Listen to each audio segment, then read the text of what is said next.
Hello everyone, আজকে আমি তোমাদেরকে করাবো ক্লাস 2 আমার বইয়ের পাতা 160। 160 পেজের প্রথমেই আছে সি, রিড অ্যান্ড কাউন্ট। দেখো, পড়ো এবং গোনো। কাউন্ট মানে হচ্ছে গোনা। তোমরা যদি লক্ষ্য করে থাকো তাহলে দেখতে পাবে বাঁ দিকে প্রত্যেকটা ছবি কিন্তু একটা করে দেওয়া আছে, আর ডান দিকে দেখো একটার বেশি ছবি দেওয়া আছে, সেটা দুটো হোক, তিনটে হোক, চারটে হোক বা পাঁচটা হোক। বাঁ দিকে দেখো প্রত্যেকটা সেন্টেন্স শুরু হয়েছে দ্যাট দিয়ে, আর ডান দিকে প্রত্যেকটা সেন্টেন্স শুরু হয়েছে দোজ দিয়ে।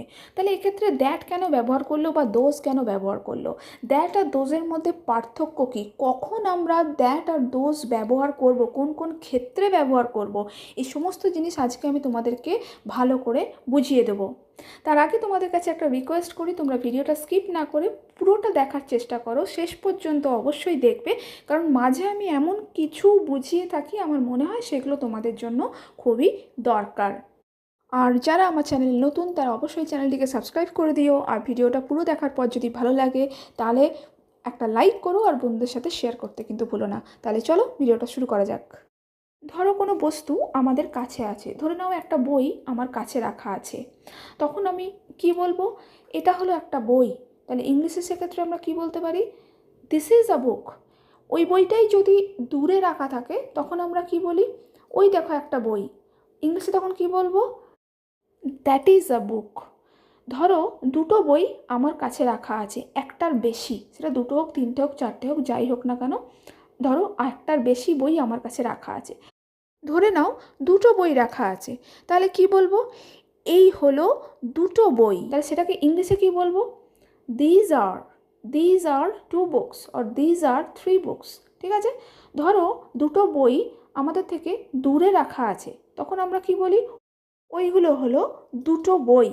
আর এটাকে যদি ইংলিশে বলতে হয় তখন কি বলবো? Those are two books. ঠিক আছে? তাহলে যখন কোনো একটা জিনিস আমাদের কাছে থাকবে তখন আমরা বলি দিস ইজ। যখন একটা জিনিস দূরে থাকে তখন তাকে আমরা বলি দ্যাট ইজ। যখন একটার বেশি জিনিস আমাদের কাছে থাকে তখন আমরা বলি দিজ আর। আর যখন একটার বেশি জিনিস আমাদের থেকে দূরে থাকে তখন আমরা ব্যবহার করি দোজ আর। ঠিক আছে? দিস এবং দ্যাট এই নিয়ে অলরেডি আমি একটা ভিডিও বানিয়েছি, তোমরা যদি কেউ দেখে না থাকো তাহলে অবশ্যই আমার চ্যানেলে ভিজিট করে তা দেখে নিতে পারো। এবারে তোমাদের বইতে প্রথমেই দেখো আছে বাঁ দিকে ওপরে, একদম ওপরের দিকে আছে একটা ঘুড়ির ছবি, আর তার পাশে লেখা আছে দ্যাট ইজ আ কাইট। যেহেতু ঘুড়ি আমাদের থেকে অনেক দূরে থাকে আর একটা ঘুড়ি, সেই জন্য আমরা এখানে কি লিখছি? That is. যেহেতু একটা ঘুড়ি তাই এ লিখবো, এ মানে হচ্ছে একটা, আর কাইট, ঘুড়িকে ইংলিশে বলে কাইট। ঠিক তার পাশেরটাতেই দেখো দুটো ঘুড়ি আছে, সেই জন্য আমরা লিখলাম দোজ আর।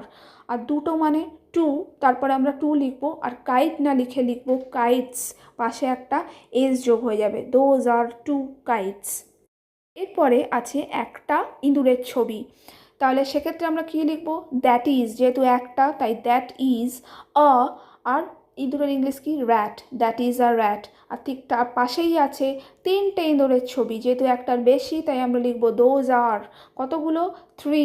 আর র্যাট না লিখে লিখবো rats, those are three rats.